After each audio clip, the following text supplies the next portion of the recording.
me ask you about the trucking issue then. We've had a lot of owner-drivers complaining, protesting about the Road Safety Remuneration Tribunal, and even the Transport Workers Union is now today in front of the Tribunal asking for the order, this controversial order they've made, to be deferred. Why do we need to keep this tribunal?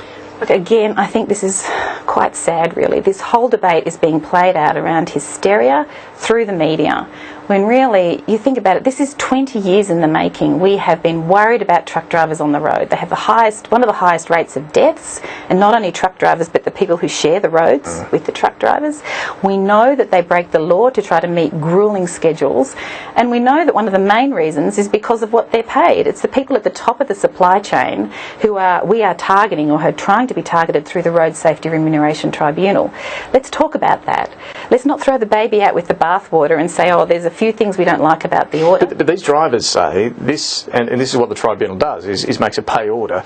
This will put them out of business. This will mean they can't do any work. Where is the evidence? I mean, we have heard the figure that 35,000 jobs are going to go. We've heard 70,000 jobs are going to go. Their evidence is that they're getting calls from people who employ them to say, we're not going to need you anymore. Yeah, but equally there are calls from people who are saying we do need safe rates, but it's very difficult for them to speak up publicly because often they have only one client, one employer, and the minute they put their head up they may lose their contract.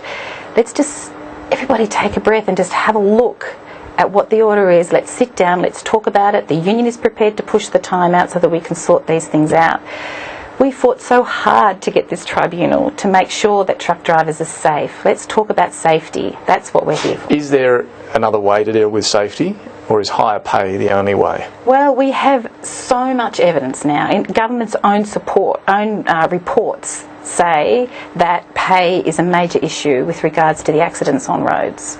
You know, all the evidence is there. Internationally now, we actually have evidence. So I don't know how we can avoid that. I mean, that is a fact, and that needs to be dealt with, and that's what this did. It's quite extraordinary, don't you think, that we have truck drivers out there arguing for less pay and less safe. Well, they say they're arguing for their jobs, and they've obviously looked at this very closely, and they're talking to the people who hire them. Have they? Where is the evidence? You know, it seems to me that there's a big scare campaign being run. So are you saying that these drivers are misleading us when they say they're not going to get work? I'm not saying. I'm saying let's have a look at that. And, you know, I can't see where the evidence where these 35,000 come from. Let's sit down and talk about that. Let's not get rid of the tribunal, which is really incredibly important, David. Very important.